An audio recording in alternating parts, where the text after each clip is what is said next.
Inception movie एक ऐसी movie है जो काफी ब्यूटीफुल और साथ ही थोड़ी सी कॉम्प्लिकेटेड मूवी। यहाँ पर मैंने कॉम्प्लिकेटेड वर्ड का इस्तेमाल इसलिए किया है क्योंकि इस मूवी के अंदर हमें सपने और हकीकत के बीच में फर्क को मालूम करने के लिए अपना थोड़ा सा माइंड लगाना पड़ता है। इस मूवी को डायरेक्ट इस तरीके से किया गया है कि एक बार इस मूवी को देखने के बाद में आपका दिल ही नहीं भरेगा, आपको इच्छा करेगी कि आप इस मूवी को अगेन एक बार फिर से देखें। हालांकि आपको एक बार में समझ में तो जरूर आ जाएगी, मगर कुछ एक छोटे छोटे से पॉइंट्स होंगे जो आपको क्लियर करने के लिए इस मूवी को अगेन देखना ही पड़ेगा। विदाउट वेस्टिंग टाइम चलिए आते हैं इस कहानी की मेन स्टोरी लाइन की तरफ। यहाँ पर हमें दिखाए जाते हैं इस कहानी की मेन कैरेक्टर यानी कि डिकैप्रियो, जिनका नाम है इस मूवी के अंदर कॉब। हम देखते हैं कि वो एक समुद्र किनारे पड़े होते हैं और साथ ही अब वो काफी बूढ़े भी हो चुके हैं और तभी वहाँ पर कुछ सोल्जर्स आते हैं जो कि उसकी चेकिंग करते हैं और साथ ही उसे एक ऐसे इंसान के पास में ले जाते हैं जो कि काफी समय से उसका इंतजार कर रहा था। बेसिकली ये सीन कम्प्लीटली एक ड्रीम में होता है जिसके बारे में मैं आपको आगे इस कहानी में बताऊंगा। जो सोल्जर्स कॉब को पकड़कर उस बूढ़े इंसान के सामने लेकर आए थे तो उसके पास में से उन्हें दो चीजें मिली थी, एक थी बंदूक और एक थी छोटी सी चक्री। तब वहाँ पर वो बूढ़ा इंसान जिसका नाम होता है साइतो, वो उन्हें देखकर कहता है कि तुम्हारी तरह एक इंसान था जो मुझे काफी समय पहले मिला था और उसके पास में भी ये दोनों ही चीजें थी। और बातों ही बातों में वो दोनों अपने पास्ट में चले जाते हैं और फिर यहाँ से ये कहानी पूरी तरीके से इस मूवी के फ्लैशबैक से स्टार्ट होती है। अब यहाँ पर हम उसी जगह को देखते हैं जहाँ पर ये बैठकर खाना खा रहा था। वहाँ पर हम देखते हैं कि साइतो जो कि अब जवान है और साथ ही अब कॉब और उसका एक फ्रेंड आर्थर, वो दोनों भी अब जवान है और वो दोनों साइतो के माइंड से एक इन्फॉर्मेशन, एक आइडिया को निकालने की कोशिश करते हैं। वहाँ पर कॉब भी बताता है कि मैं एक स्पेशलिस्ट हूँ जो कि सपनों की चोरी करता है। तब वहाँ पर वो साइतो से कहते हैं कि अगर आप भी इस जमाने के अंदर अपने आइडियाज, अपनी इन्फॉर्मेशन को अपने माइंड में सिक्योर रखना चाहते हैं तो आपको मुझसे ट्रेनिंग लेनी चाहिए। तब वहाँ पर साइतो कहता है कि आखिर मैं तुम्हें क्यों चूज करूं। तब वहाँ पर कॉब कहता है कि वो चोर मैं ही हूँ जो सबसे शातिर है इस अंतर मन की चोरी में। लेकिन अब क्योंकि साइतो भी एक बहुत बड़ा इंसान होता है और उसे ये पता होता है कि अभी मैं एक सपने में हूँ और इसी की वजह से वो कॉब की बातों को समझ जाता है और उसके जाल में नहीं फंसता। इस वजह से कॉब का वहीं पर प्लान चौपट हो जाता है और इसी के साथ उसका पहला सपना यहीं पर टूट जाता है। और जब उनकी आंखें खुलती है तो वो अगेन एक और रूम में होते हैं। तब वहाँ पर साइतो कहता है कि ये तो मेरा एक पुराना हाउस था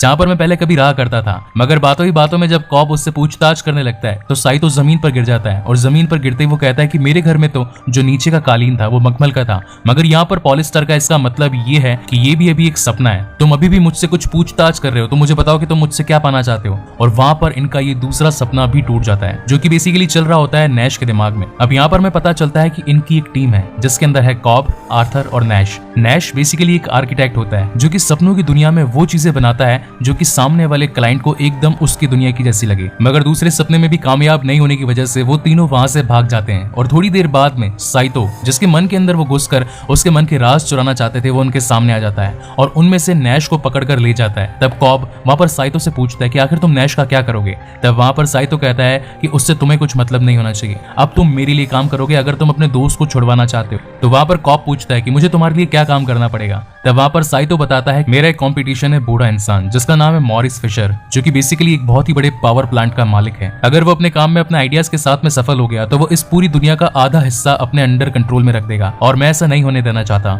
इस काम में तुम मेरी मदद करोगे। मॉरिस फिशर का एक बेटा है जिसका नाम है रॉबर्ट फिशर। मैं चाहता हूँ कि तुम उसके माइंड में एक ऐसा ख्याल इजाद कर दो जिसकी वजह से वो अपने ही पिता की कंपनी को स्प्लिट कर दे, यानी कि अपने ही पिता की कंपनी को बिखेर दे और फाइनली मैं एक नई शक्ति बनकर उभरूं।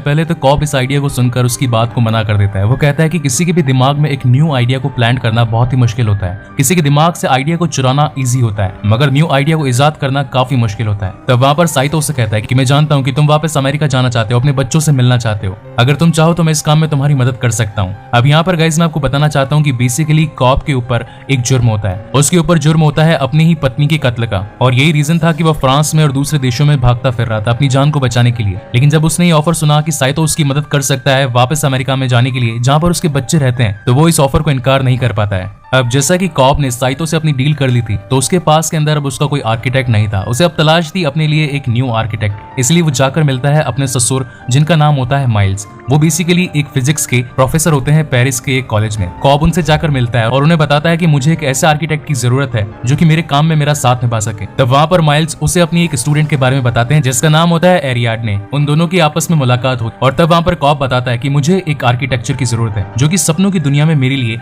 अच्छी अच्छी बिल्डिंग्स और साथ ही कुछ अच्छे नक्शे बना सके। जितना ज्यादा अच्छा आर्किटेक्चर होगा हमारा क्लाइंट उसमें उतना ही ज्यादा फंसता जाएगा, मगर उसके लिए तुम्हें एक टेस्ट पास करना होगा। तुम्हें 2 मिनट में एक ऐसा चक्रव्यूह बनाना होगा जिसे तुम 1 मिनट में भेज सको। एरियाडने नए नए चक्रव्यूह बनाने की कोशिश करती और फाइनली वो उसमें पास भी हो जाती। वो दोनों बातें करते करते एक कॉफी शॉप में पहुंचते हैं, जहाँ पर कॉब उसे बताता है कि ये दुनिया भी असली नहीं, तुम अभी भी एक सपने में हो। और देखते ही देखते वहाँ पर ब्लास्ट होने लगते हैं। तब हमें ये पता चलता है कि सपनों की दुनिया में हम कुछ भी कर सकते हैं। ये वो दुनिया होती है जो हमने अपने अंतर मन से बनाई होती। इन सभी आर्किटेक्चर्स को देख के अब एरियाडने भी एक बार ट्राई करती और वो अपने दिमाग से नए नए आर्किटेक्चर्स को बनाना शुरू करती और वो हूबहू वैसी ही जगह को बनाने लगती है जहाँ से वो कभी गुजरा करती थी। जैसे कि कॉलेज के लिए जब वो कोई रास्ता लिया करती थी या फिर घर आने के लिए वो जिस रास्ते से आया करती थी, उन सभी को अपनी माइंड की इमेजिनेशन के साथ में मिलाकर वो एक सपनों की दुनिया तैयार करती। तब वहाँ पर कॉब उससे कहता है कि नहीं, कभी भी असली जगह और असली चीजों को अपने माइंड के अंदर इमेजिनेशन मत करना, क्योंकि अगर तुमने ऐसा किया तो तुम सपनों की दुनिया में ही अटक कर रह जाओगी। और तब वहाँ पर हम देखते हैं कि मैल, जो कि कभी कॉब की वाइफ हुआ करती थी, वहाँ पर आ जाती है और एरियाडने को जान से मार देती। और जैसे ही वो उसे जान से मारती है तो एरियाडने का सपना टूट जाता है और वो अपने आप को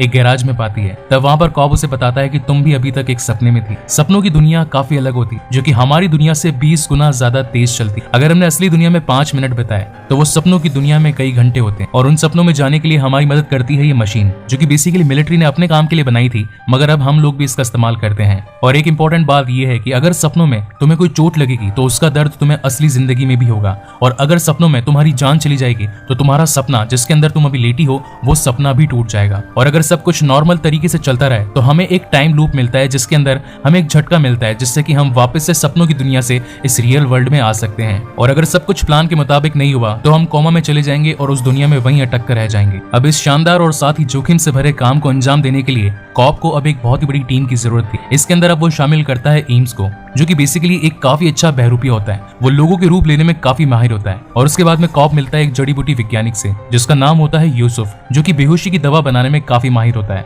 जब ये सब असेंबल हो जाते हैं तो ये सभी अपनी प्लानिंग को इम्प्लीमेंट करने की कोशिश करते हैं। ये धीरे धीरे उन सभी पहलू के ऊपर ध्यान देते हैं जो कि सपनों की दुनिया में होने वाला होता है। कॉब ये बताता है कि अगर हमें इस बड़े काम को अंजाम देना है तो एक सपने से काम नहीं बनेगा, इसके लिए हमें सपनों के 3 लेवल बनाने होंगे। तब वहाँ पर कॉब ये प्लान बनाता है कि हमें इस रियल टाइम यानी कि रियल वर्ल्ड के अंदर एक इंसान को बेहोशी में 10 घंटे रखना होगा। इस वजह से हमें सपनों के लेवल 1 में पूरा 1 हफ्ता मिलेगा। और अगर हम उस 1 हफ्ते के अंदर अगेन उन्हीं सब लोगों को वापस इकट्ठा करके सपनों में सुला दें तो वहां पर हमें 6 महीने मिलेंगे। और अगेन अगर हम सपनों की दुनिया में वापस जाएं और उससे वापस से सपनों में सुला दें तो वहां पर हमें पूरे 10 साल मिलेंगे। और अब जो उनका टारगेट होता है, जिसका नाम होता है रॉबर्ट फिशर, जो कि बेसिकली मॉरिस फिशर का बेटा होता है, उनका प्लान ये होता है कि वो पहले लेवल में रॉबर्ट के माइंड को इस तरीके से मैनिपुलेट करेंगे कि वो अपने पिताजी के नक्शे कदमों पर नहीं चलेगा। और दूसरा लेवल यानी कि सपने का जो दूसरा पहलू होगा उसके अंदर वो उसके दिमाग में डालेंगे कि वो खुद कुछ कर दिखाएगा, यानी कि वो अपने पिताजी से बेहतर बनने की कोशिश करेगा और बनकर भी दिखाएगा। और तीसरे लेवल में उसे विश्वास दिला दिया जाएगा उसके पिताजी की तरफ से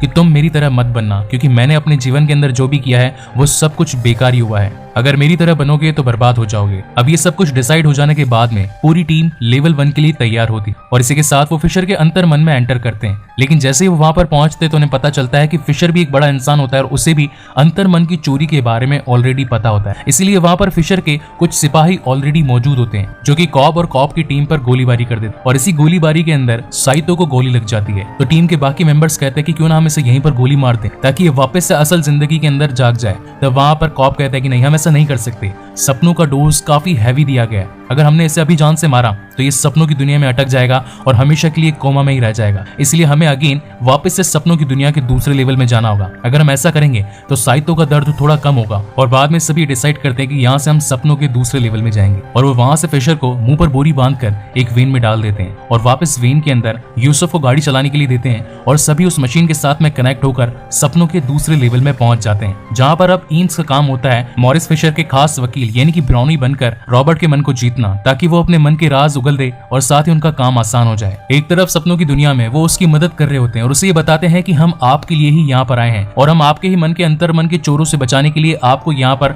स्ट्रॉन्ग करने के लिए आए हैं। और वहीं दूसरी ओर यूसुफ गाड़ी चला रहा होता है, जिससे कि लेवल 1 के अंतर मन के रक्षक गोलीबारी से परेशान कर रहे होते हैं। सेकंड लेवल में कॉब के द्वारा रॉबर्ट को ये बताया जाता है कि तुम्हारे पिता ये सोचते हैं कि तुम उनकी धन दौलत के लिए काबिल इंसान नहीं, और वो ये चाहते हैं कि तुम इस धन दौलत के लिए खुद कुछ करो, तुम खुद को अपने आप को इतना काबिल बनाओ कि तुम इस मुकाम, इस शिखर को छू सको। इस काम में एम्स उनकी मदद करता है, जो कि बेसिकली ब्राउनी के रूप में फिशर के सामने आया होता है। अब इससे उसको ये पता चलता है कि वो ब्राउनी ही है जो कि मेरे पिता के साथ के अंदर गद्दारी करना चाहता है, और उसे रोकने के लिए अब वो ब्राउनी के दिमाग में जाते हैं। नॉर्मली वो सभी आर्थर के दिमाग के सपनों में होते हैं, लेकिन वहाँ पर कॉब फिशर को ये विश्वास दिलाता है कि हम दूसरे लेवल के अंदर तुम्हारे मन में थे और अभी हम तीसरे लेवल के अंदर ब्राउनी के दिमाग में जा रहे हैं। हम ब्राउनी के अंतर मन के सपनों में जा रहे हैं, जहाँ पर हम ये पता लगा सके कि आखिर ब्राउनी तुम्हारे पिता की संपत्ति के पीछे क्यों पड़ा है। और यहाँ हम देखते हैं कि वो सभी एक बर्फीली जगह पर पहुंच जाते हैं, जहाँ पर एक छोटा सा घर भी होता है, मगर वहाँ पर काफी ज्यादा सिक्योरिटी भी होती है। और साथ ही साथ अब उन्हें एक सिग्नल भी मिल चुका होता है कि इस थर्ड लेवल के अंदर आपके पास में सिर्फ 1 घंटा है, जो कि सेकंड लेवल के अकॉर्डिंग 3 मिनट है,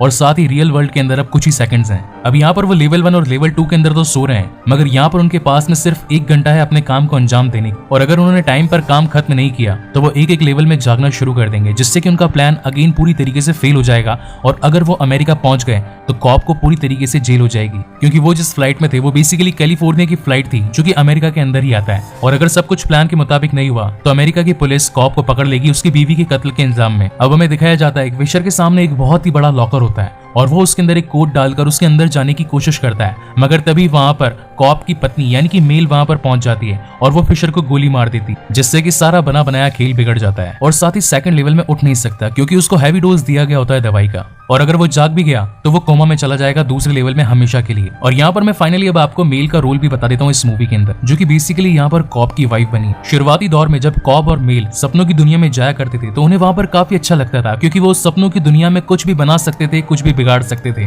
उन दोनों ने आपस में ये वादा किया था कि हम दोनों साथ में बूढ़े होंगे। और ये सपनों की दुनिया उन्हें इतनी रास आने लगी थी कि अब वो इस दुनिया को अपना सच मान चुके थे। वो इस दुनिया में बार बार जाते हैं और लगातार जाने की वजह से वो सपनों में सपने और सपनों में सपने देखते जाते हैं, और इस काम में वो इतने आगे निकल जाते हैं कि वो सच्चाई को ही भूल जाते हैं। उन्हें ये पता ही नहीं चलता कि आखिर वो किस दुनिया में। और इस मूवी की शुरुआत में मैंने जो आपको बताया था कि कॉब के पास में बेसिकली एक छोटी सी चक्री होती है, जिसे घुमाने पर ही पता चलता है कि ये दुनिया एक सपना है और या फिर असली दुनिया। ये बेसिकली चक्री एक्चुअल में मेल की ही होती। वो दोनों ही अपनी सपनों की दुनिया में करीब 50 साल बिता देते, और जब वो वापस अपनी सपनों की दुनिया से जागते हैं तब कॉब को तो ये पता होता है कि हम रियल वर्ल्ड में आ चुके हैं, मगर तब वहां पर मेल को विश्वास नहीं होता कि हम अब भी इस रियल वर्ल्ड में आ गए। और जैसा कि मैंने आपको बताया कि सपनों की दुनिया से जागने के लिए हमें अपनी जान लेनी पड़ती है, तो इसी वजह से मेल बार बार कॉब को ही कहती है कि हम असली दुनिया में नहीं है, हमें जागना है, हमें असली दुनिया में पहुंचने के लिए अपनी जान लेनी है। अगर हम ऐसा करेंगे तो हम अपने बच्चों से मिल पाएंगे, क्योंकि हमें काफी समय हो गया है, एक बहुत ही लंबा अरसा हो गया है अपने बच्चों से मिले हुए। कॉब के मुताबिक वो रियल वर्ल्ड में थे, मगर मेल के मुताबिक वो अभी भी उस सपनों की दुनिया में थे जहां से उन्हें जागना था। और इसी वजह से वो अपनी एनिवर्सरी पर एक प्लान बनाती है और वो जाकर एक होटल की छत से कूद जाती है और एक लेटर पीछे लिख जाती है कि मुझे मेरा पति जान से मारना चाहता है।